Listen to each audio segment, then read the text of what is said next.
86페이지.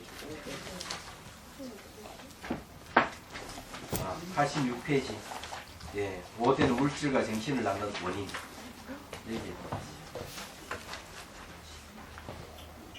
그 전에 시 한 수 옳고 얘기를 하게 됐죠.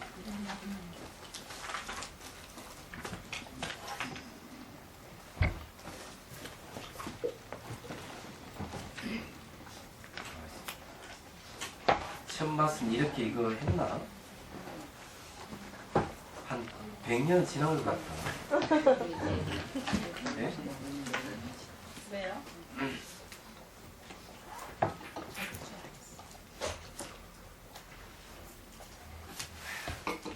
자, 첫맛차에 대해서 한번 시 함수 옳고 하겠습니다. 차 마실 때 그냥 느끼는 맛이 첫맛이라네. 과거에 맛보던 것과 비교하지 말게. 고정관념으로 맛보는 것도 차에 대한 모독이라네. 집중되지 않을 때 지그시 눈을 감고 맛을 음미하게. 바로 그때 달빛 속 고요한 송강사처럼 아무 생각 없이 느끼는 차맛이 첫맛이라네. 이렇게 참맛을 즐길 때 깨어나는 마음 멈출 수 없어. 마음 그릇에 가득 찬 각가의 상념들 앞다투고 홍성으로 도망가니 구름 밟고 날아갈 듯 가쁜 돌사람 참맛뿐에. 이게 이제 첫맛을 보는 것에 대한 이야기예요. 늘 그 아무 생각 없이 느끼는 참맛이 첫맛이라는 것. 예. 이 아무 생각이 없다 하는 것은 감정이나 생각을 덧붙이거나 의미 부여하거나 다른 거 결부시키지 말아야 된다는 걸 의미합니다. 이 참맛에 대해서 이 고정관념을 맛본다 하는 것은 그 차를 오염시키는 거거든요. 그래서 이 차는 있는 그대로 맛봐야 되기 때문에 항상 첫 번째 느끼지는 첫맛 이 아주 중요해요. 계속 이제 그렇게 해가면은 의식도 깨어나고 생각들도 현재 의식이 늘 깨있기 때문에 과거나 미래의 생각들이 이제 없어져가는 거죠. 과거를 기억한다거나 미래를 추상한다는 이런 그 마음들이 없어진다는 거죠.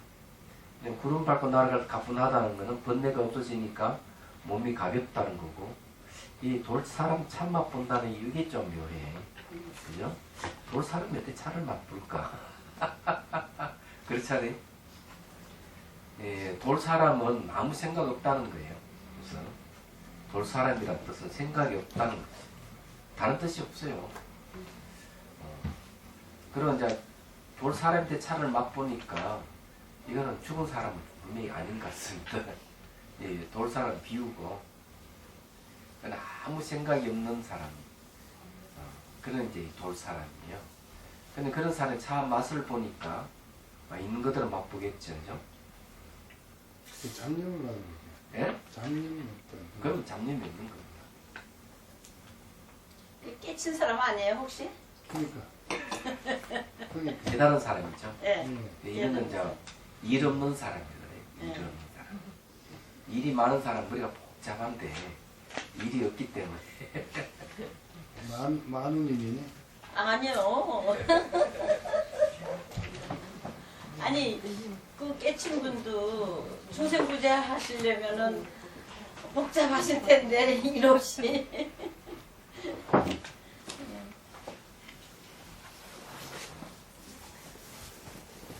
자, 그럼 이제 본문 공부를 하죠.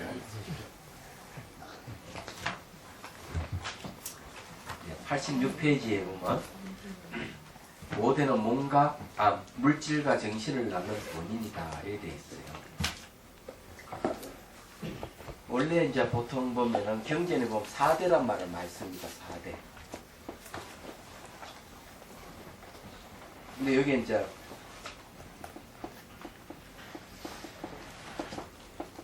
이 후보 요소가 빠졌죠. 근데 초기 경전에 6계라 하는 말이 있습니다. 6계.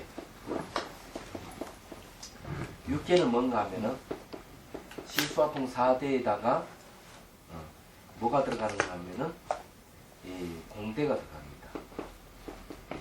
공대와 식대가 들어갑니다. 그러면 지수화풍 4대에다가 구금과 마음까지 다 합하면은 뭐 6개라고 했어요.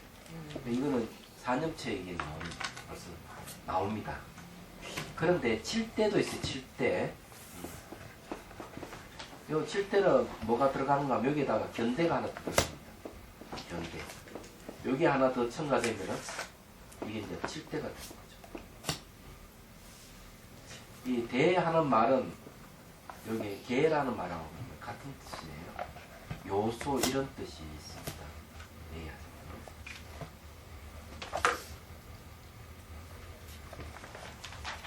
근데 이제 이걸 공부를 좀 해야 돼요. 예, 한번 읽어보고 표 한번 보고 넘어가겠습니다. 자, 5대를 낳는 근원은 법계이며 원각이고 원각에서 나오는 5대는 물질을 낳는 원인입니다. 그래서 5대는 그 5대 대를 종이라고 합니다. 종은 씨앗으로 모든 물질을 구성하고 만드는 원인이라는 뜻입니다. 그 종의 뜻을 보면 5대는 뭔가 우주를 이루고 그다음 무지, 분노, 잔만, 탐욕, 질투를 일으키는 원인이 됩니다. 그러면 정신을 낳는 원인이 되죠. 천상, 지옥, 인간, 악이, 아수라, 육도를 윤회하는 원인으로 작용합니다. 그 다음에 몸과 마음의 집합체의 오온을 구성하는 원인이 됩니다. 또한 지혜 자체를 또 이루기도 하고요. 그 다음에 5대 원소에 이루어진 물질은 그 성품이 지혜이며 물질의 체는 무형으로 지혜의 몸이라고 대성기신호는 설합니다. 이거는 왜 이런 말을 하는가 하면은 물질은 그 성품이 지혜다 이랬죠. 근데 물질의 그 오염을 시키는 게 번뇌라고 하죠. 대상을 그 오염시키면은 그 대상의 본질이 포톤이라고 이렇게 얘기를 합니다. 근데 물질적인 것이라 하는 과연 존재할까 하는 거죠. 어떤 실체로서 존재하는 건 아니라고 봐요.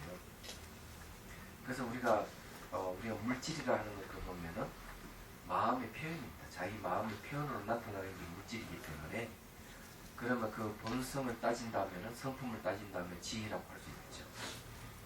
대성기수론도 있으라니까요.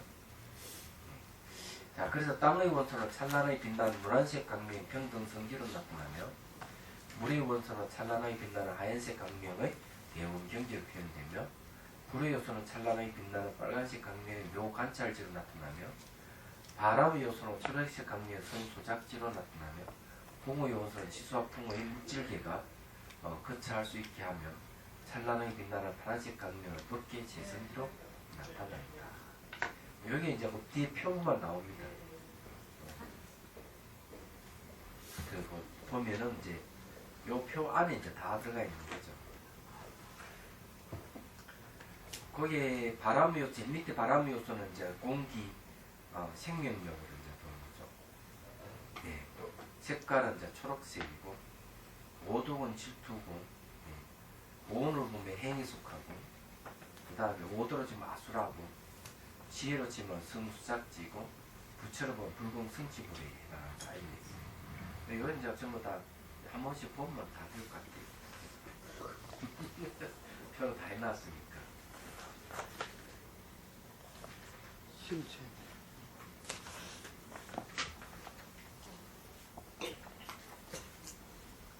근데 이제 조금 요걸 얘기하면은 밑에 이 바람 요소는 에너지거든요. 에너지인데 이 에너지는 행동주의라든지 인지치료라든지 이런 거하고 좀 관련이 있을 거예요. 얘기하자면. 그래가 아주 경쟁적이고 또 아주 유능한 그 뭐랄까 이 자아라고 한다면 자아가 활발한 사람들이죠. 이런 사람은 바람 요소니까. 그 다음에 불의 요소를 보면은 이거는 뭐랄까 탐욕이죠. 탐욕. 만족할 줄 모르는 듯한 열망적 속성을 가지고 있어요. 그래서 이런 사람은 태어날 때 아기로 태어날 가능성이 많아요. 얘기하자면. 그 흑의 요소는 이게 이제 자기 동일성을 주장하는 게 흑의 요소인데 자아관념이 있거든요. 얘기하자면은. 근데 이런 거는 또 한편은 또 뭐가 있는가 하면은 가면이 있습니다. 자기라 하는 가면을 갖고 있어요. 이 가면을 갖고 있기 때문에 좀 이게 나르시스적 그런 게 있어요. 자기로부터 도피죠. 말하자면. 이 물은 말이죠. 이게 이제 분노인데 이 분노와 관계되는 것은 공포, 불안, 어떤 공격적인 거 그런 거죠. 그리고 또 어떤 동물적인 뭐 그런 것도 있고 편집적인 어떤 그런 것도 있는 것 같아요. 오타 있죠. 예? 오타. 오타? 물이 그죠. 예? 물이 어떻다고? 하얀. 하얀이라고 해야 된다고? 이게 빨간 게 돼, 빨간이라 해야 된다고? 강을 해도 돼. 방이라 해도 되고, 하얀이 맞습니까? 방이라 해도 되고, 괜찮아. 알아보면 돼.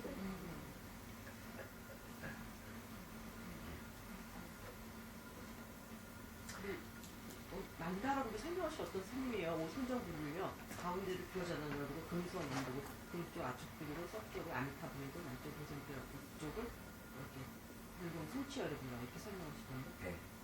만다라는 그렇게 돼 있어. 아, 다음에 그마저 또 이어야 되나?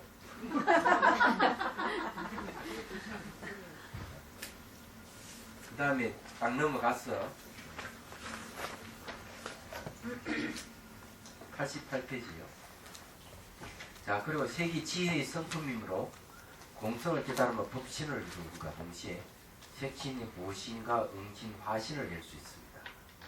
그 다음에 삼신의 원인이 됩니다. 법신, 보신, 화신의 원인. 그 다음에 다섯 감각을 이루는 원인, 또 인체의 7개의 생명 에너지 센터는 5대 근거지로 또 한다. 요 10번째 이제 보입니다. 그 다음에 보면은 무엇보다 주목해야 할 것은 죽음의 과정하고 깨침의 과정이 5대에 흩어지는 과정과도 일치한다.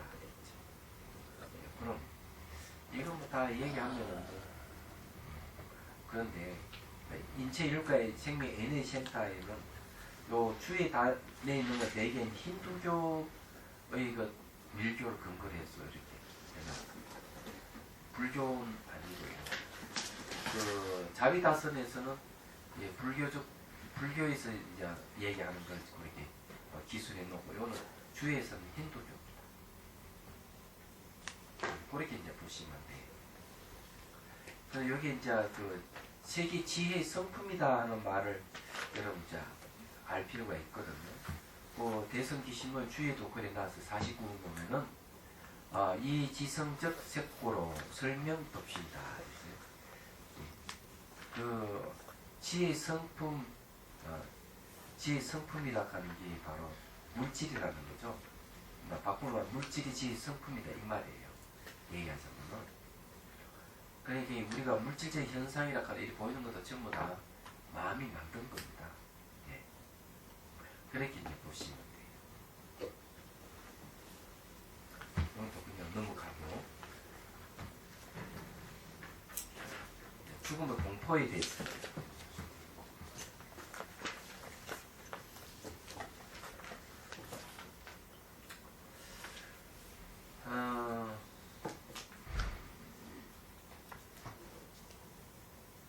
이 죽음의 공포에 대해서는 뭐 그냥 여러분들 한번 읽어보시면 되는데 그 말로서 할게요.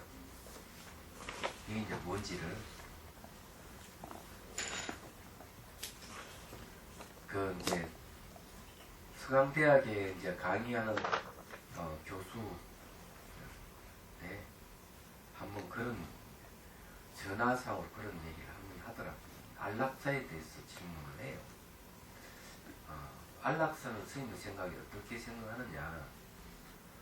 그래 이제 이 그 문제의 발단은 학생이 이제 교수한테 질문한 거죠. 안락사는 어떻게 보면 자기 스스로 자기 스스로 죽을 권리를 행사한 것이니까 예, 참으로 아름다운 것이 아니냐. 그렇게 얘기했다. 안락사. 자기가 원해서 하는 거니까. 그래서 자기는 그 학생의 질문에 대해서 얘기를 해줬지만 뭘 좀 미진하다고 생각했던지 저한테 전화를 했었어요. 그래서 제가 얘기를 했습니다. 이 안락사는 자기가 죽고 싶어서 죽는다 하지만은 사실은 불교적 시각에서 봤을 때는 좀 문제가 있는 것이다고 얘기를 했어요. 저는 그 자연사를 제일 좋게 생각합니다. 자연사. 근데 안락사를 요청하는 사람 대부분은 뭔가 하면은 육체적인 고통이라든지 정신 고뇌하고 관계 있어요. 괴로움하고 관계 있는 거죠. 자기를 죽여달라는 거, 내가 견디지를 못하니까 죽여달라는 데 있습니다. 그런데 이거는 만일에 수행자라면은 절대로 그런 소리를 안 할 거라고 생각을 해요.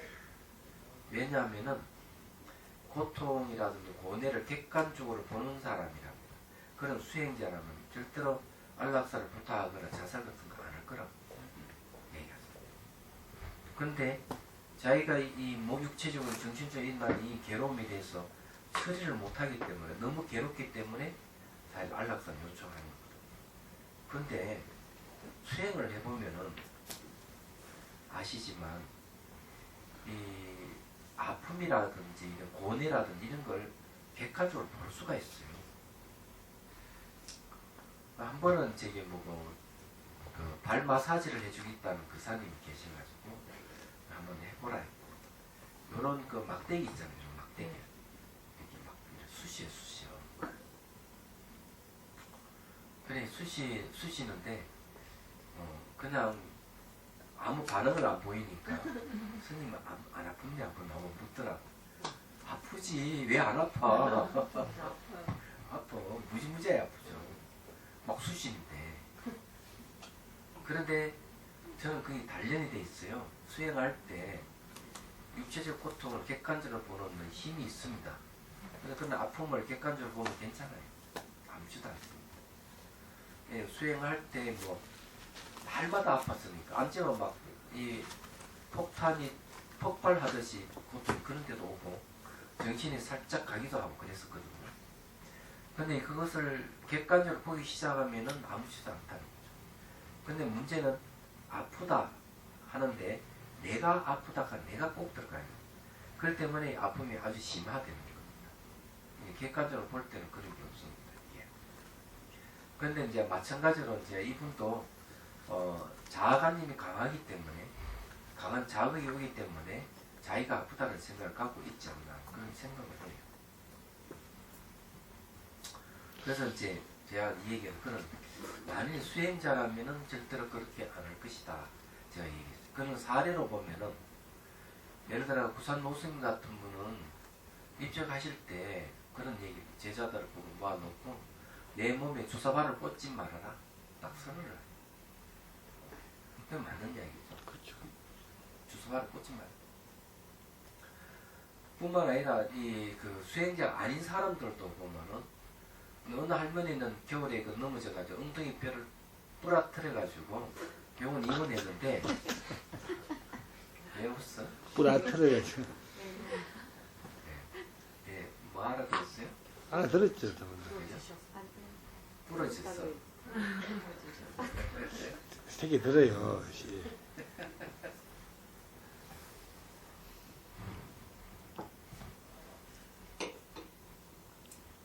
부러져가지고 이제는 자기가 살 수 없다 하는 사실을 알게 돼요. 그래 이 할머니가 택한 건 어떻게 택하는가 하면은 자기 본래 살 수가 없다고 생각될 때 정리를 합니다. 첫 번째 하는 일은 곡기를 꺼내요. 두 번째 하는 일은 뭔가 염주로 아미타불을 부르는 죽을 때까지 곡기를 다 끊어. 자기가 어차피 죽는다 하는 걸 알기 때문에 죽을 준비를 하는 거죠. 그래서 돌아가신 분을 봤는데 거기에 보면 그 법구경에도 보면은 법구경 주석서에 보면 그런 얘기가 있습니다. 이 상인이 이제 옷감을 팔러 왔는데 비가 많이 내려가지고 강을 못 건너게 된 거예요.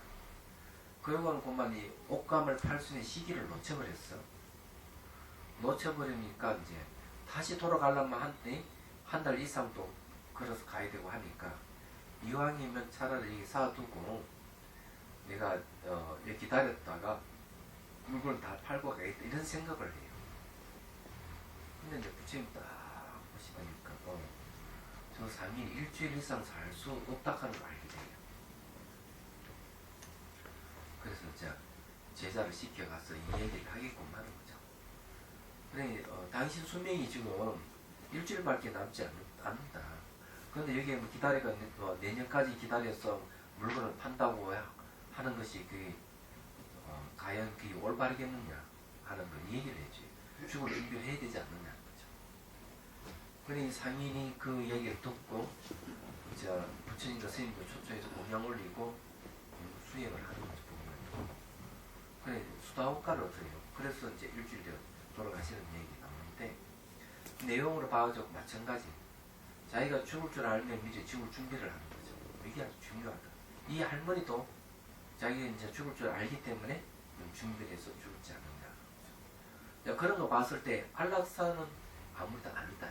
내가 이런 정량을 봐가지고 내용이 그런 것이죠. 그리고 또 이 경제적인 문제에 걸려 있어요. 경제적인 문제.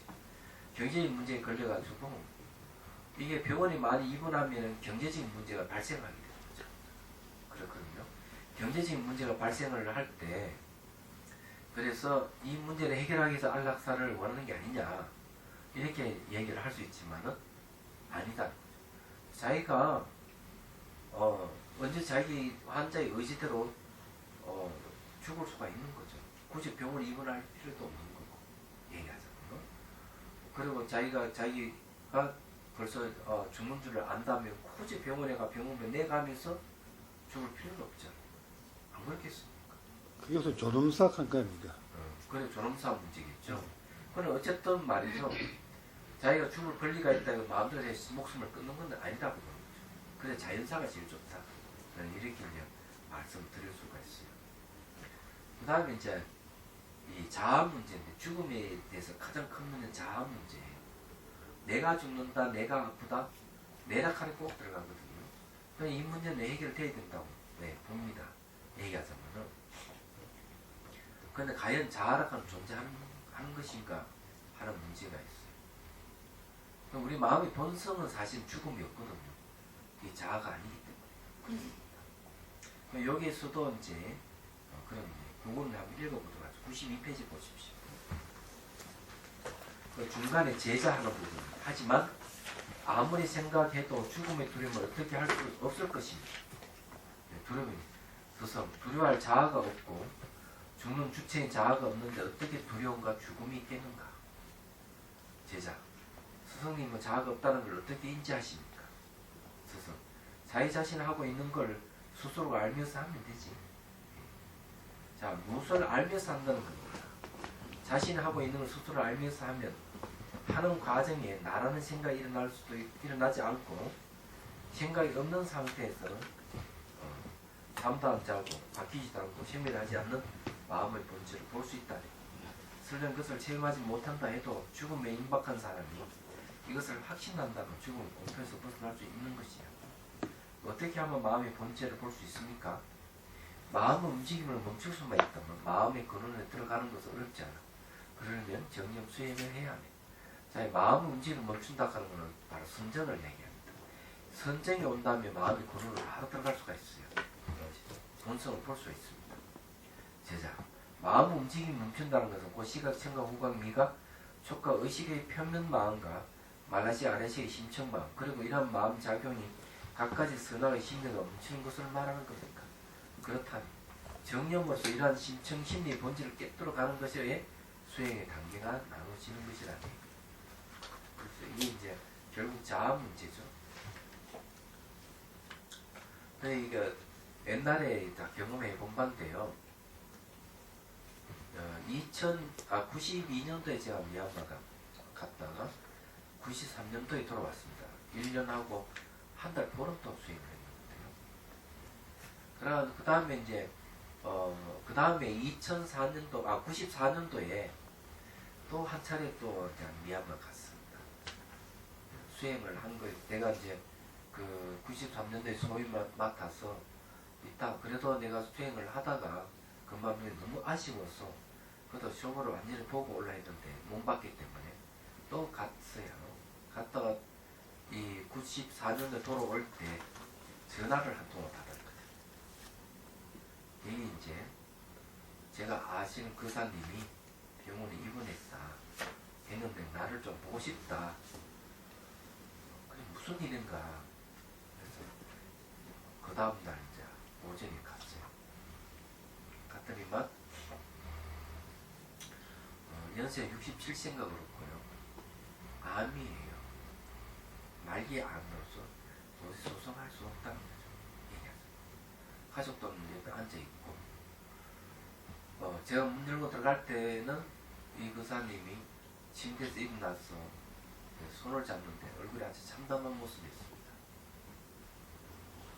상상할 수 없을 정도로 참담해야 각종의 자기 이때가 암인 줄 모르고 각종의 찾아온 암에 대해서 대처를 못하고 얼굴에 항달이 오면은 고생할 수 없다고 얘기해요. 그래서 그 사람이 벌써 항달이 와 있더라고요. 제가 무슨 말을 하겠습니까? 딱 한마디만 했어요. 그 사람이 제가 공부를 해보니까 숨 쉬지 않고 땀 흘리지 않는 놈, 바뀌지 않는 놈이 있었디다. 그 사람께서 그것이 있으니까 걱정하지 마십시오. 얼굴이 피어지는 거예요. 그게 죽음의 공포에서 벗어나는 건 자기한테도 걸고 있다고 하니까. 그런데 이게 이제 실제 있었던 일인데 그래 얼마 있어서 돌아가셨어요. 돌아가셨는데 어쨌든 우리 본성이 무엇인지를 알면은 죽음의 공포에서 벗어난다 얘기하죠. 그럼 우리가 공부하는 목적도 그 놈을 찾기 위해서는 근데 그건 자아는 아닙니다. 저 질문이 있는데요. 예. 마음의 본체를 볼 수 있다네 그러셨잖아요. 그럼 마음의 본체라는 게 뭐 실체가 있는 건가요? 아니요. 공성이 마음 본체예요. 신체는 심상과 신체를 나누는데 심상은 소멸하지만 신체는 소멸하지 않는다. 대선 20원에서 얘기합니다. 그게 이제 마음 본체인데 마음 본체는 공성을 해요. 그 공성을 사람이 볼 수가 있나요? 의식이? 일상생활에서는 이제 보려고 하면 살짝 볼 수가 있어요. 왜냐하면은 마음의 작용 때문에 마음의 작용이 늘 일어나고 사라지고 반복하기 때문에 그게 방해를 하는 거고 선정이 들어가면 마음이 이제 작용이 멈춰지는 상태거든요. 그러나 마음 본성이 공성이 바로 보입니다. 거기다 집중적으로 초점을 맞춰서 집중 수행이 가능해요.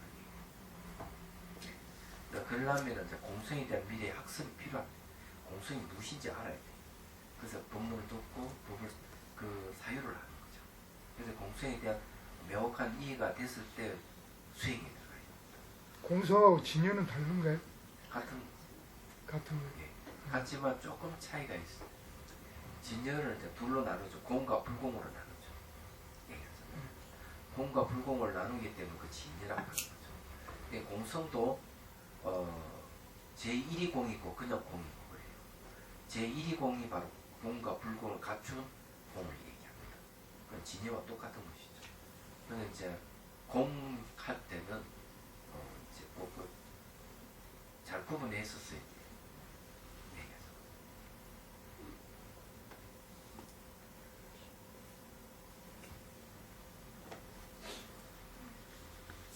자, 그다음에 이제 94페이지 깨달음의 수단 자비성과 정념에 대해서 이제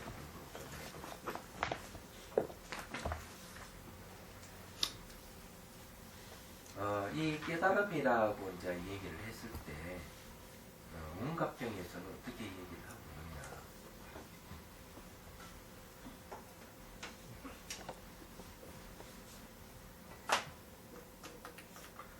자, 원갑경에서는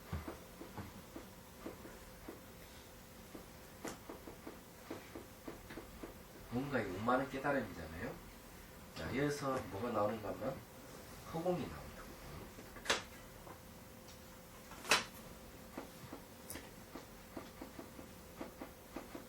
공에서 이제 흙, 물, 불, 바람 4대가 나와요. 그 다음에 이제 4대에서 이제 뭔가 우주가 나옵니다. 얘기하죠. 그리고 이제 이게 있어서 마음이 나오고 또 마음에서 경계가 나옵니다. 이렇게 설명을 하는데 이 온각경 보현보살자, 무슨 보살자인가? 보현보살자이겠죠. 얘기 그런 겁니다. 온각에서 모든 것이 나왔다가 다시 원각으로 들어간다. 분명히 원각에서 나왔다가 원각 다시 돌아가는데 모든 것이 원각에서 나왔다 다시 원각으로 돌아가지만은 원각은 바뀌지 않는다. 호응이 꽃이 폈다 졌다 하지만은 호응 자체는 바뀌지 않듯이 원각은 호응에 비유합니다. 얘기하죠. 근데 그런 과정을 이제 보현보살자에서 보여주는데 이 4대가 흩어지면 몸이 소멸하고 몸이 소멸하고 마음이 소멸하고 마음이 소멸하고 마음이 나도 경계가 소멸하고 경계가 소멸하면은 그 다음 소멸했던 생각이 소멸하고 그 다음에 이제 한이 아닌 것은 내려하지 않는다. 그걸 원각을 얘기합니다. 그래서 원각에서 나왔다가 다시 원각에 돌아가는 것을 정멸차제 5단계라고 설명을 하고 있어요. 얘기하죠. 그래 우리 이제 마음의 본성이라고 하는 것은 마치 호응과 같아가지고 모든 게 뭐 일어나고 사라지는 게 아무리 하더라도 사실은 실체하지 않는 거고 원각경만이 진실하다는 그런 얘기를 하고 있어요. 안 맞아요. 자, 원각경을 이제 빗대서 얘기하면 그런 건데 깨달음이라고 얘기를 했을 때 깨달음이란 말을 잘 우리가 이해를 할 필요가 있어요. 대성기신론에서는 망념이 없는 걸 망념이 다 사라진 걸 깨달음이라는데 이걸 보통 번역하면 정변지라고 해요. 정변지. 근데 거기에 보면 뭐 알지자가 들어가 있어요. 알지자. 그럼 깨달음이라고 하는 것도 알미라는 거죠. 그건 어떤 알미냐? 바르고 두루 아는 알미예요. 그래서 바른 암 이렇게 해놨는데 이게 상당히 중요한 겁니다. 깨달음도 알미예요. 근데 그 조주선사 그런 얘기 있습니다. 아는 것으로서 도를 깨달으려고 하면은 그거는 망념이고 모르는 것으로 도를 깨치려고 하는 것은 무기다 이런 말. 무기는 뭔가 무명과 같은 소리예요. 그래서 이제 그런 얘기를 하지만 실제 깨달음은 알물 얘기입니다. 바르게 두루 아는 알입니다. 그러면 수행은 그러면 어떻게 해가는가 하면은 이 알물 바른 알무로 바꾸는 거예요. 예. 그래서 염치경에도 보면은 분명한 알물 얻기가 이래요. 그런 말을 씁니다. 그래서 이제 이게 이 바른 암하는 요 내용도 뭘 얘기하는가 하면은 지식으로 아는 알과 내 수행해서 아는 알을 이렇게 하면서 설명하는 거죠. 지식으로 아는 알은 뭔가 해오로 갑니다. 내 체험해서 아는 알을 정오라 합니다.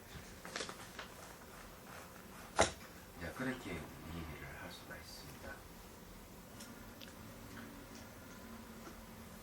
요게 이제 그 95페이지 가면요.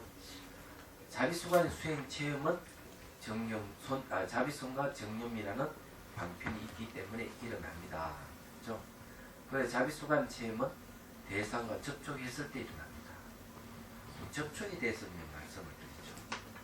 암하고 접촉은 관계가 있어요.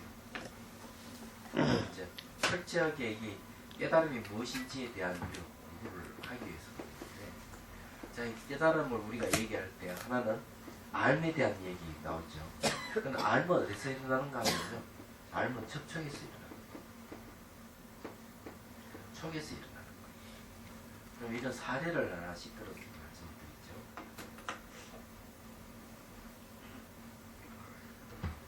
저기 서산선사는 길을 가다가 낫다기 그래요. 꼭 길을 낫다고 웃는 순간 깨달음 못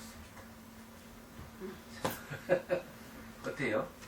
깨닫다가 내가 뭘 알았죠. 바른 아는 생기는데 그 소리가 귀하고 딱 접촉되는 순간 깨달음이 온 거죠. 그래서 이제 그 백암록에도 뭘 얘기하는가 하면은 부처의 성품을 보려면 시절 인연을 보라 이런 말이에요. 시절 인연을 뭐라고 얘기하는가 하면 바로 접촉이에요. 시절 인연. 아무리 접촉해도 결과가 안 나타나는 인연이 아닌 거예요. 한번 접촉해서 알미 생기면 바로 그 인연이 받는 거지. 맞습니다. 그렇지 않죠? 이 접촉에서 알미 생긴다는 거는 뭘 얘기하는가 하면은 접촉은 3자가 맞아야 돼요. 하나는 뭐 몸입니다. 건강한 몸이. 그 다음에 이제 대상은 자연계가 있어요. 자연계. 하나는 마음. 이게 3자가 탁 만났을 때 촉이라는 심리가 일어나요. 또 이 촉이라는 심리가 3자를 또 묶어줘요. 그 다음에 일어나는 게 뭔가 하면은 이제 알미 생기는데 알미 첫 번째 감각이라는 알, 두 번째는 표상이라 하는 알, 세 번째는 이 그 채색하는 조작하는 거죠. 조작하는. 그 다음 그 앞에 뭘 얘기를 하자면은 그걸 자기라 하는 심리가 주의하는 게 있어요. 여기 있어. 그래 그래서 촉, 자기, 수, 상, 사를 그게 전부 다 접촉해서 알미 일어난다. 삼자가 접촉해야 돼요. 하나라도 없으면은 알미 안 생기죠.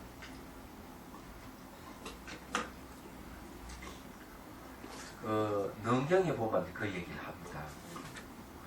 어느 스님이 길을 가다가 뭘 밟았는데 그냥 가시가 이 발바닥 파고 들어가는 거예요. 얼마나 아프겠어요? 그 통증을 느끼는 순간 깨달음었습니다. 그 다음에 이 샤워하기 물을 갖다 착 뺨참에 몸이 탁 접촉되는 순간 깨달음 못해요. 그러면 이게 대성경에만 이런 얘기가 나오는 게 아니고 법구경 주석서에도 보면 이제 그 얘기 나옵니다. 법구경에 보면 이런 말이 나와요. 얘기했는 거 모르겠네. 괜찮아요. 네, 얘기했다고 생각하는데 아무리 수행해도 깨달음이 아오니까 내가 다시 부처님을 만나가 수행 규제를 받아서 내 다시 수행해야 되겠다. 길을 떠났죠. 여름이니까 그러니까 멀리 보니 아지랑이가 막 피어오르는 걸 봐요.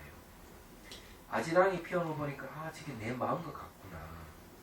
겉으로 보면 있지만 실제 가보면 없듯이 내 마음도 불안하거나 기뻐하는 거나 분명히 있긴 있는데 찾아보면 없다는 거죠.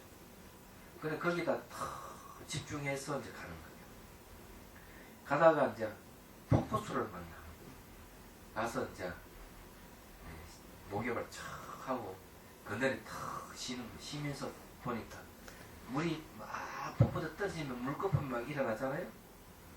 그걸 이제 보면서 똑같은 물거품이 없다 하는 그 사실을 아는 거예요. 야, 내 몸도 저 물거품과 같지 않은가 하고 생각을 하는 거죠. 그래서 몸과 마음이 한영이라 하는 사실을 알게 되는 거죠. 그래서 깨달은 거죠. 그게 지금 어디서 오는 겁니까? 접촉에서 오는 거예요. 접촉. 그래서 이 방하람 스님은 막 불을 떼다가 불꽃이 막 일어나는 걸 보고 깨달았다고 그러고요. 저도 들은 얘기예요. 마음공 선사는 종소리를 듣고 깨달은 못했습니다. 그래 이런 게 모든 것이 접촉이 될 때죠. 그래 촉에도 두 종류가 있어요. 이 접촉의 두 종류가 있는데 하나는 뭔가 하면은 명촉이 있고 하나는 무명촉입니다. 이게 조기경전이 얘기를 합니다. 자, 건경신 사엄마가 성촉하고 있는 접촉의 내용을 잘 알면은 발과 명이 깨달음이에요. 모르는 건 문명이에요. 그래 결국 이게 연기를 얘기하죠. 연기를 깨닫는다는 거죠. 부처님 깨닫는 내용이 연기법이죠. 그래서 여기에 이제 얘기하고 있는 게 이제 그런 얘기입니다. 근데 이게 이제 접촉에 의해서 깨달음이 온다는 건데 그 내용을 이제 파악하는 게 중요해요. 그래서 영수경에 보면은 매 순간 감각이 변하는 걸 관찰하라. 그럼 조금 더 가면은 접촉도 무상하다 하는 것을 관찰해야 된다. 이렇게 얘기합니다. 굉장히 안 보여요. 그래서 이제 말씀드리고 싶은 묘지가 뭐냐? 그럼 한 가지만 우리가 실험을 한번 해보죠.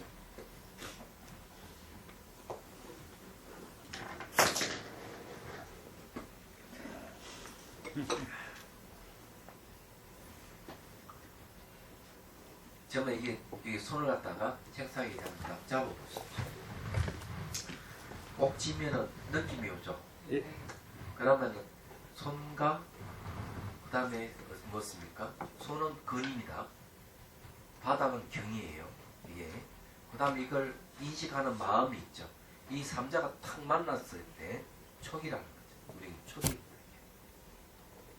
근데 이 촉 다음에 이제 오는 것이 뭔가 하면은 마음의 동요고 그 다음에 오는 것이 감수작용인데 지금 이렇게 딱 잡을 딱딱한 느낌이 오죠. 예. 그럼 솔직하게 한번 이야기해보죠. 이 딱딱한 느낌은 원래부터 있었던 거예요? 예. 아니죠. 내가 접촉한 거였어. 그렇지, 접촉하고 있어요. 그러면 이 감각은 바깥에서 온 거예요? 누가 갖다 준 거예요? 아니죠. 예. 우리가 접촉에 의해서 일어난 거죠. 그러면 안과 밖에 합작해서 이게 딱딱한 감각이 일어난 거예요? 예? 원래 있었던 거하고 누가 감각을 갖다 주는 거하고 이 합작해서 있는 거예요? 아니요. 아니죠. 그러면 이 딱딱한 느낌은 원인 없이 있네, 그죠? 하늘에 툭 떨어졌거나 아예 솟았거나 아니죠. 아니죠. 삼자의 조건이 만나서 오는 것이 됐습니다. 감각은 그러면은 삼자가 만났을 때 감각이 생긴다면 그 감각은 요지부동한 거예요? 아니요. 이상해. 그렇죠. 관계성에서 나타나는 거니까. 그럼 감각은 진실한 건 아니네. 예. 근데 앞으로 그 느낌 가지고 싸우지 마세요. 느낌이 더럽다든지, 저희 느낌이 부드럽고 고상하다든지 뭐 이런 걸 갖고 싸우면 안 돼. 눈으로 보고 내 결론하는 소리를 듣고 뭐 자 눈과 눈의 대상 귀와 귀의 접촉이잖아요. 만남이잖아요. 그걸 가지고 우리가 옳고 그름을 판단하는 것 자체가 잘못이죠. 그래서 이 감각을 매개로 해서 세상을 보는 것은 99.99%가 다 오리야. 자기 자신 아래야식에서 전생부터 쌓여진 게 드러나서 그건 나는 거지. 그런 거 아니에요. 근데 감각은 순수한 게 아니에요. 얘기하자. 그래서 이게 접촉해서 느낌이 온다 해가지고 진실을 믿으면 안 되는 거죠. 그래서 이걸 파악하는 게 아까 금방 파악하는 방법을 알게 돼요. 그렇죠. 안에서 원래 고요한 것인지 바깥에서 온 것인지 안과의 합작해서 있는 건지 그 다음에 원인 없이 있는 건지 이렇게 살펴. 그렇지 않는다면은 삼자 조건에 이루어진다면 감각 매 순간 변하기 때문에 실체성이 없는 거죠. 이렇게 딱 아는 순간 우리는 자유로워지기 시작하는 거죠. 감각은 세 가지밖에 없어요. 즐거운 감각, 괴로운 감각, 무덤덤한 감각. 즐거움에 딱 마음이 걸려버리면은 애착으로 가는 거예요. 그 다음 집착이 오고 집착이 오면 그 다음에 생존하는 다시 태어나고 넓고 병도 죽으면 또 생기는 거예요. 그래서 이게 감각이 바로 고통의 원인이고 감각이 윤의 원인으로 보는 겁니다. 괴로운 감각은 바로 죽음으로 시작되고 무덤덤 감각, 무지, 무명에서 바로 시작돼요. 12연계가 딱 그리 걸려있어요. 근데 그 나아가 접촉까지도 내수가 어떻게 바뀌어가는가 보라고 염수경에서 얘기를 하죠. 말하자면. 그러면 이런 이야기를 하는 게 뭔가 하면은 자비손으로 몸을 쓰다듬는 게 접촉이에요. 딱 접촉하면은 마음의 동요가 일어나면서 온갖 것이 다 올라오는 거예요. 얘기하죠. 온갖 것 다 올라오기 때문에 그걸 다 지켜보기만 하면 돼요. 그래서 이 자비수관은 매우 과학적이다. 얘기 말씀드릴 수가 있어요. 맞습니다. 여기 이제 과거와의 직면이라는 말이 있어요.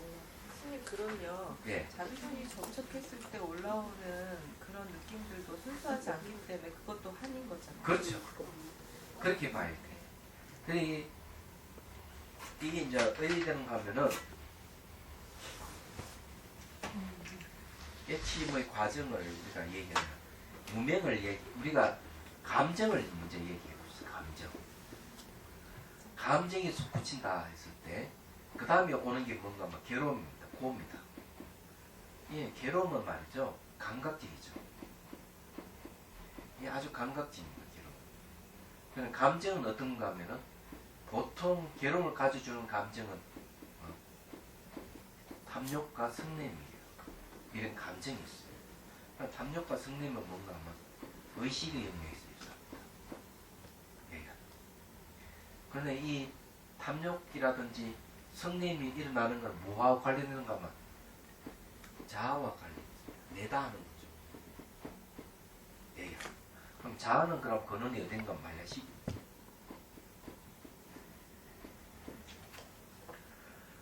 그러면 이 자아라 하는 게 원래 존재하지 무한대 자아를 내오는 건 뭔가 하면 그 뒷배경에 뭐가 있는가 하면 무지가 있다는 거죠.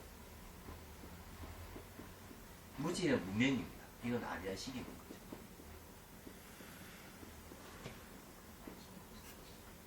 지금 감각, 의식, 말라식, 아리아식 쭉 보면은 현재 내가 괴롭다 하는 감정들은 끝에 가서 전부 무지가 자리 잡고 있는 거죠. 얘기하자. 현실적으로는 어떤가 하면은 이런 겁니다.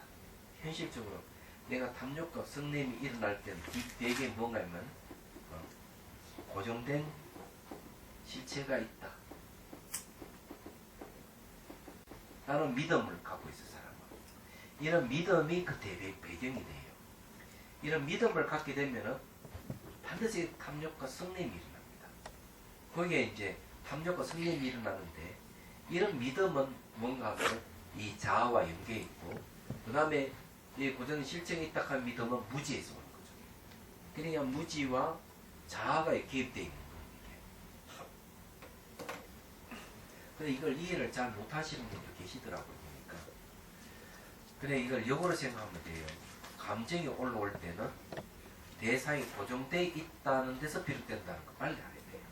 역설적으로 대상이 순간순간 변한다면 절대로 탐욕이 안 일어납니다. 변하기 때문에 소유할 수 없으니까. 그리고 성낼 수도 없어요. 변하니까. 그러면 반대로 고정되어 있다 했을 때는 탐욕이나 성냄이 일어나요. 그래서 이제 대상을 오염시키는 겁니다. 가장 흔한 게 이제 보면은 싸움이에요.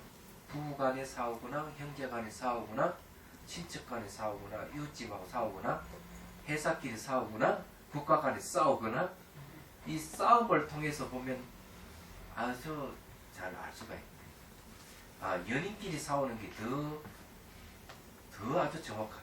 연인끼리 싸우는. 연인이 싸우는 건 뭔가 하면은 기본적으로 사랑하기 때문에 하는 말을 하죠. 사랑해. 이걸 가지고 한번 얘기해보면 이 사랑에는 탐욕이 들어가 있거든요. 그래서 내가 내 당신을 사랑한다. 근데 당신은 나를 떠나려고 하는데 나는 화가 난다. 얘기하죠. 왜 떠나려고 하느냐. 아니 지성이라면은 그래 네가 나 헤어지고 싶어? 간다고? 그래 잘 가. 이렇게 할 수 있는데 너는 내 거라고 생각했는데 내 끼 되지 못하고 간다 이게야. 그러면 폭력이 생기는 거죠. 더 심할 때 칼로 찌릅니다. 사건 많이 났어요. 예, 그게 이제 데이터 폭력이라고 그러고 데이터 살인이라고 그러고. 예? 많대요. 어? 남녀가 교제하면은 한쪽에서 반대하는 그런 현상들이 많대요. 그렇죠. 조사를 안 해서 그렇지 예. 엄청 폭력이 엄청 많고. 그러니까 이제 이 성냄이 일어나는 이유가 내 소유가 안 되니까 생을 내는 거고 내가 소유될 때는 탐욕이야. 그때는 사랑으로 나타나 있어. 그 탐욕이. 근데 그 뒤 배경이 뭔가 고정된 뭐가 있다는 걸 근거를 하고 있어. 잘못된 생각이지 무지죠. 예. 연애하면서도 맞으면서도 교제한다는데. 맞으면서도 예, 여자 이해가요. 많대요. 몰라. 왜 그 맞으면서 쾌락을 느낀대 또. 알아. 그게 전부 다 이게 무지에서 오는 거예요. 예? 이 괴로움이 괴롭다 하는 게 그런 거예요. 그렇지 않으면 자기 목숨이 달아나는 세상. 그럼. 쫓아와가지고 막. 예. 그래서 거기에 96페이지에 분명히 얘기해 놨습니다. 하지 말은데. 감각에는 과거 경험이 포함되어 있고 의식과 자의식과 종자식의 영향이 있습니다. 그러니까 감각을 순수하지 않습니다. 이 말이죠. 내용이 그런 얘기예요. 그래서 이제 일어난 감각에는 감각을 순수하게 감각의 정체를 밝히려면 선행되어야 되는 게 있어요. 그 감각을 오염시키면 안 됩니다. 그래서 일어난 감각에 내 감정과 생각을 붙이지 말아야 되고 의미부여하지 말아야 되고 다른 거 결부시키면 안 됩니다. 그래야만 감각이 변한다는 사실을 알게 됩니다. 변한다는 사실을 알면 이제 감각으로부터 해방되는 거죠. 감각으로부터 해방된다 하는 것은 모든 사물로부터 자유를 얻는다는 거. 다른 게 아닙니다. 그런데 여기에 이제 감각에는 과거 경험의 영향을 입는다고 했죠. 그러니 현재 우리 삶이라 하는 건 전부 다 과거 경험하고 맞물려 있습니다. 이게 안 돼요. 그런데 이제 자비손으로 싹 다음을 주면 뭐가 생기는 하면은 마음이 아리아식 무의식에 저장되어 있는 정보들이 쫙 올라옵니다. 이 접촉은 뭔가 하면 감각이 나잖아요. 그럼 감각을 통해서 다 올라오는 거예요. 말하자. 그런 거죠. 그게 이제 그 접촉을 하게 되면은 촉담의 자기라는 게 있죠. 성유신론에 보면은 나와 있어요. 촉담의 이제 자기라 하는 심리가 있는데 이 뜻을 짓는다 하는 거죠. 이 마음의 동요예요. 그래서 여 밑에 이제 그 아리아식이 있다면 아리아식이 있는 많은 정보가 있어요. 이 정보 중에서 마음의 동요에 따라서 하나가 착 올라오는데 그게 주관 역할을 합니다. 주관 역할을 하면서 객관계를 인식하죠. 그러니까 주객이 상대하면 또 그 다음에 이제 올라오는 게 뭐가 올라오는가 하면은 감수작용이 이제 올라옵니다. 감수작용 속에서 이제 각가지 그냥 이 아리아식에 있는 정보들이 막 착 올라오기 시작합니다. 주관 객관을 상대하기 때문에. 그래서 여기에 좀 얘기가 그런 얘기. 97페이지는 그 얘기를 하고 있어요. 예. 구현하자면 자비수간에 자비수를 몸에 접촉하게 되면 감각이 각가지 감각이 일어나고 이 감각에 따라 일어나는 각가지 부정적인 감정과 생각들 그리고 영상들을 놓게 됩니다. 이 자비손이 자비가 들어가 있던 거예요. 반면 자비심의 영향을 받은 마음은 감각의 창구를 통해 긍정적인 생각과 영상들이 나타납니다. 영상 중에는 자비 표현을 불부서 영상이 나타날 수 있습니다. 그러나 감각이 소멸하면 이런 영상들도 나타나지 않습니다. 그리고 정령 관찰로 이 감각의 본성이 무상고 무함을 보물해서 감각이 더 이상 감정, 생각 등의 각가의 심리를 덮으시지 않게 되어 마음의 동요가 없는 평온과 깨있는 지혜가 밝아져 있는 그대로의 세계를 보게 됩니다. 제가 그 수행 점검하다 보니까 이게 있더라고요. 새로운 사실을 이제 하나 알았던 건데 이때까지 그런 걸 발견을 못했거든요.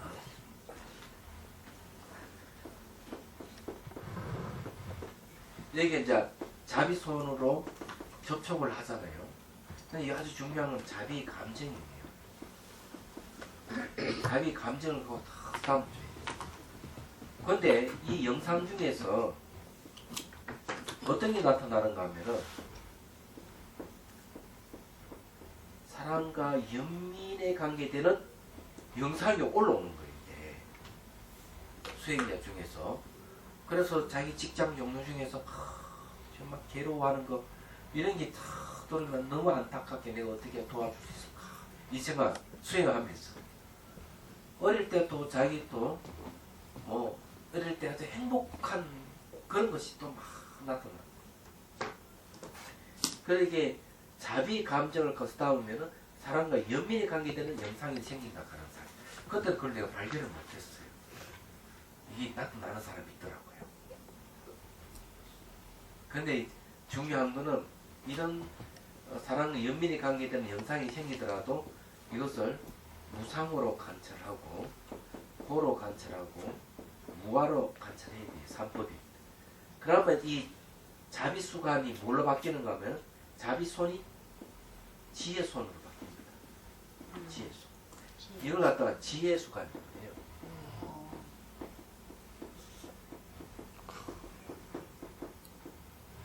예, 그 지혜손이라 하는 용어는 있습니다. 한경에 보면. 예. 그래서 제가 앞으로 이거 다시 정립을 해야 되겠다 하는 생각을 합니다. 자비수간 내에서 사법인 관사라는 것은 지혜손이라고 하는 게 맞다. 얘기하자. 지혜순. 예, 지혜손. 그 지혜수죠. 삼법인이 이렇게 그 지혜로 바뀌어야 지혜순. 삼법인을 통해서 네, 마음이 지혜로 바뀝니다. 네, 그러면 그 지혜손. 그거는 지혜순이야. 예. 네. 거기 어디에 있는가 하면은 아유 내가 또 있는데 예, 제가 기술해 놨습니다.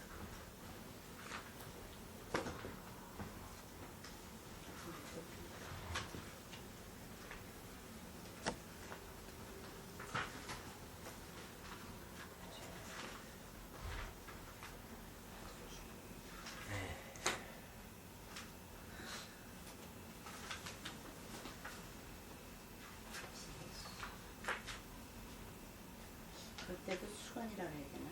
그냥 자기 그것도 수관이에요. 그것도 수관이에요? 예. 시.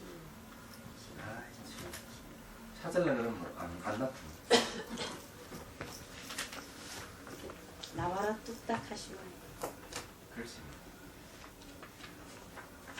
제가 이 그 자비수관을 모티브를 어디서 찾았는가 하면은 한경에서 찾았어요. 예.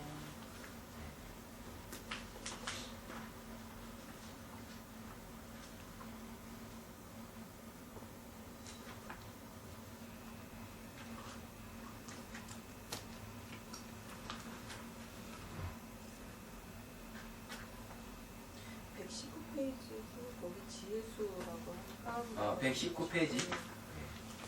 나오는구나. 아, 여기 있네. 119페이지 보면은 재간에 수순하여 방편으로 인도하시니 지혜의 손으로 중생을 안위하시니. 그거 나오죠. 이게 지혜의 손이에요.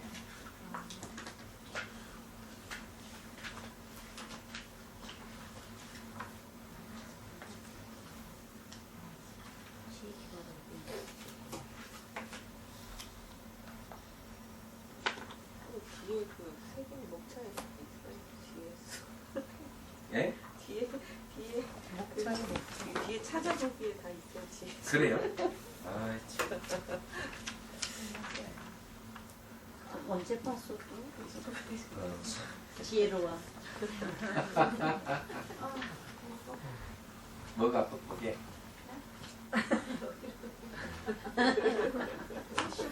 깨달은 자잖아, 깨달은 자. 끝났어요. 예. 아니, 자비수관 해야 되는데. 네. 할까요? 전번에 뭐 했죠? 어? 풍력수 했어요?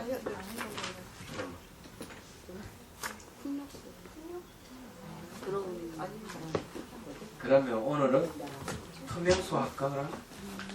지난번에 투명했어요. 지난번에 그거 있어 투명. 투명했어요. 그럼 후공수는 투명수 안 했어요. 후공수 하지.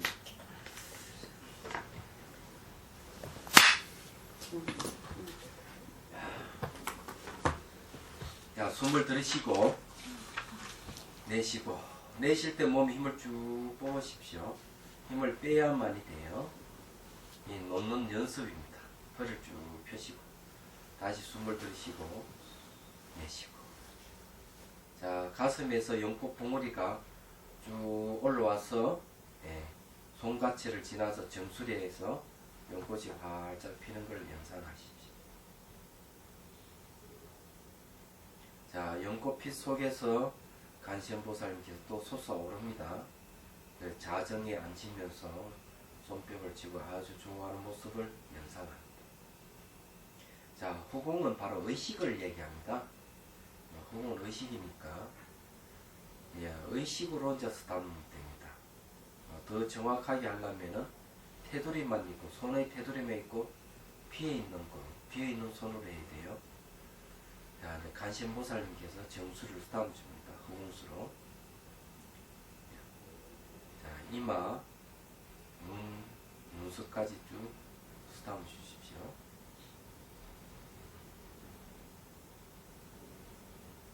텅 비어 있는 감정, 또 텅 비어 있는 마음 상태를 가지고 해야 돼요. 이게 이제 포인트입니다. 자, 그 다음에 뺨과 귀 뒷머리까지 쓰다듬어 줍니다.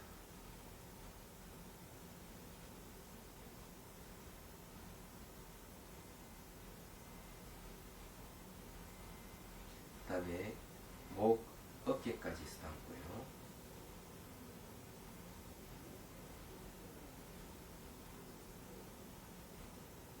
다시 어깨, 목, 뒷머리, 귀까지 쓰다듬어 줍니다.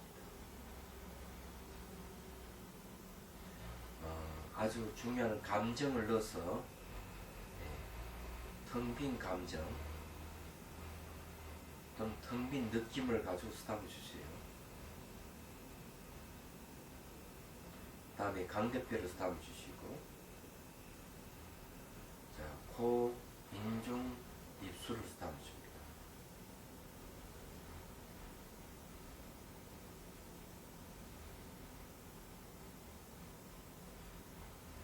다음에 잇몸, 입천장, 혀의 아랫면과 윗면을 같이 쓰다듬어 주시고요.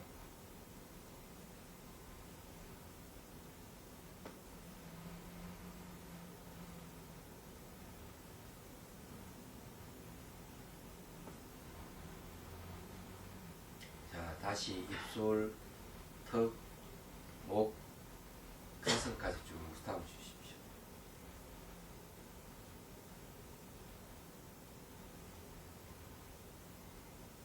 텅 빈 손으로 쓰다듬으셔야 돼요. 생각을 비어있다는 생각을 가지시면 좋아요.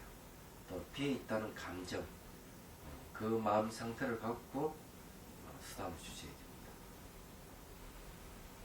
그 다음에 명치와 배꼽, 단전까지 쭉 쓰다듬어서 내려갑니다.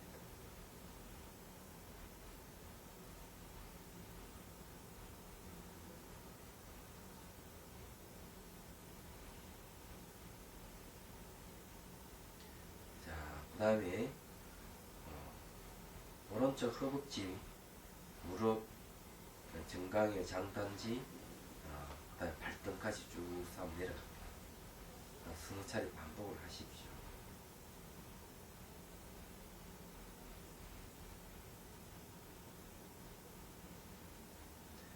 발가락, 발바닥, 뒤꿈치까지 쓰다듬습니다.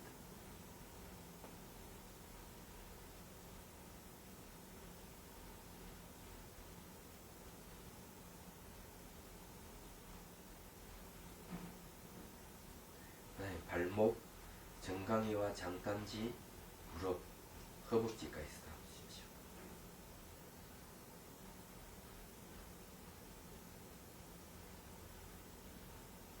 자, 그 다음 엉덩이를 쓰다듬어 주시고,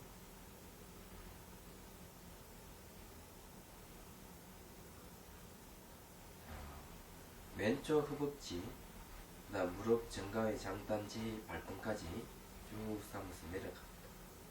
서너 차례 반복을 하시고,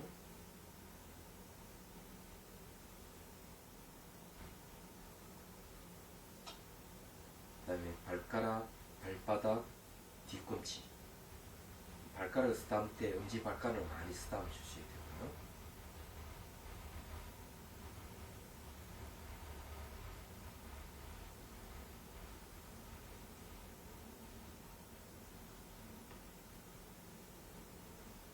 그 다음에 정강이와 장단지, 무릎, 허벅지까지 쓰다듬어 주시고,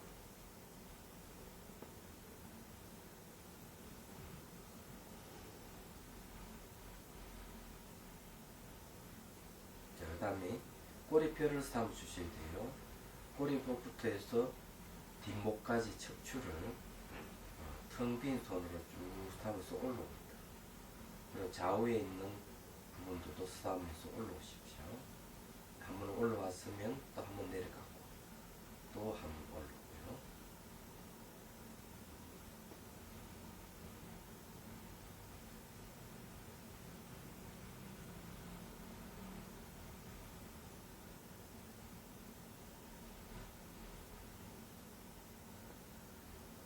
그 다음에 오른쪽 어깨 겨드랑이에서 쭉 내려 허리까지 내려갔다가 또 올라옵니다.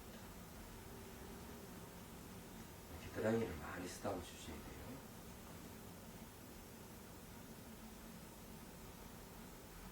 그 다음에 어깨에서 팔꿈치, 손목, 손등까지 쭉 쓰다듬어 내려갑니다.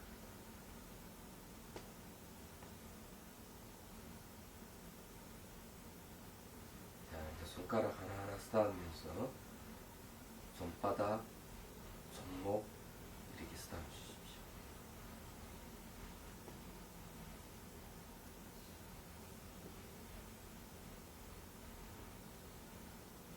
자, 팔꿈치로 올라오고 어깨 쪽으로 올라오고, 자, 왼쪽 어깨에서 겨드랑이 밑으로 허리까지 쭉 삼아서 올라옵니다.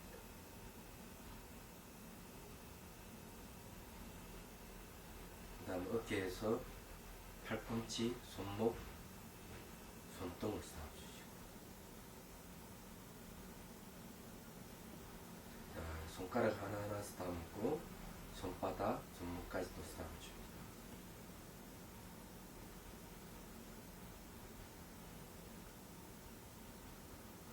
자, 손목에서 팔꿈치, 어깨 쪽으로 올라오고요. 그 다음 목을 쓰다듬어 주시고, 자, 턱, 입술, 코, 눈, 눈썹, 입맛까지 쭉 쓰다듬어 올라갑니다.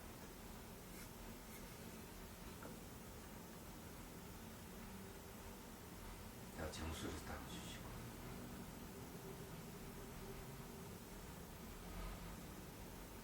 자, 이제 본인이 이제 간신보살님이 되는 겁니다. 간신보살님과 합의를 해서 본인이 간신보살이 됩니다. 간신보살은 우리 본성에서 나왔어요. 자비와 지혜를 갖추신 분입니다.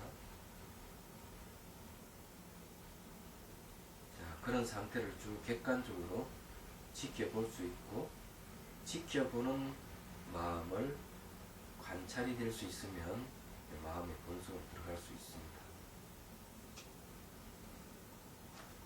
숨을 들이쉬고 내쉬고, 자, 천천히 눈을 뜬다. 됐습니다. 그래도 10분 이상 했네요. 자, 다음에 오실 때 자비 허공소에 대해서 수행 일기를 적어내시고요. 오늘 하는 거는 자비수감. 여기서 이제 몸의 무상공부와 산법인 특히 무상 관찰을 하기 시작하면은 바로 이제 지혜 수감이 되는 거예요.